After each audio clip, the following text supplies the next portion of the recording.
If you want to win the heart of all Kenyans, whether you are abroad or in the country, the perfect solution for you is to cook a good cup of perfectly hot chai.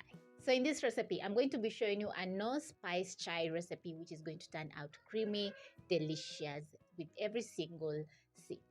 So you're going to need a couple of ingredients like water, milk, sugar, tea leaves, and also you need a teapot or a vacuum flask together with a sieve and your pot.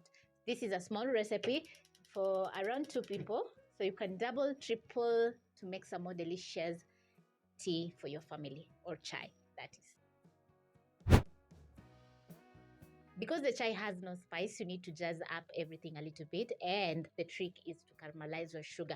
So this is a third cup of sugar, which I'm going to add into my pot, and immediately you add in the sugar into your pot, it's going to start melting and caramelizing and getting a nice amber color.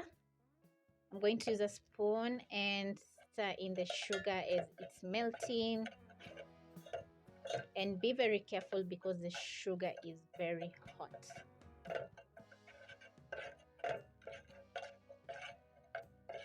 This is the color you're looking for when the sugar is well melted. So you're going to add in water.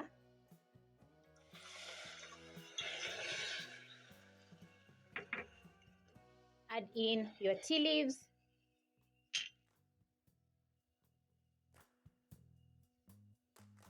Loose tea leaves is the most commonly used tea leaves when it comes to making chai. So after adding in a teaspoon of the tea leaves, you're going to wait for around 1 to 2 minutes, whereby the sugar is going to slowly infuse into the water together with the tea leaves. Hence, you're going to get a perfect color in your chai.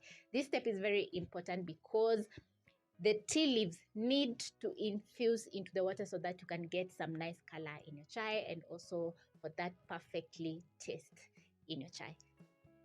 After 2 minutes, you'll notice that the sugar and the tea leaves are well infused into the water. So now you're going to add in 2 cups of milk. Just look at that color. Perfect. And if you're looking for a creamy cup of chai, always add in 2 parts of milk to 1 part of water so that you can get that creamy sip.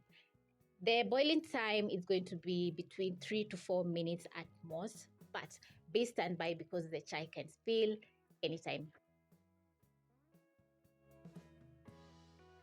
Once your chai comes to a boil, you're going to use a sieve and stir in. Then you're going to reduce the flames to low.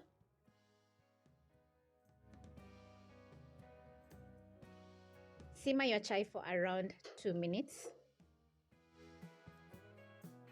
It is very essential for you to leave the chai to simmer for around 2 minutes because everything is going to fully combine, and then you're going to get some perfectly cooked chai. When your chai is looking this perfect, it's time to sieve and add into your vacuum flask or kettle.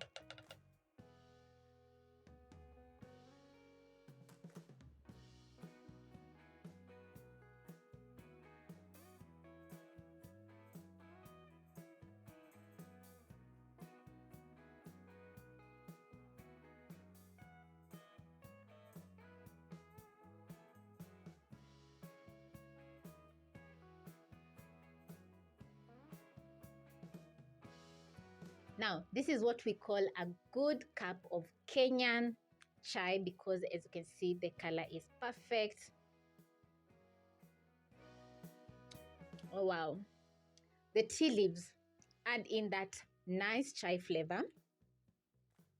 Hope you'll be giving this recipe a try because it's definitely going to be a 10 over 10.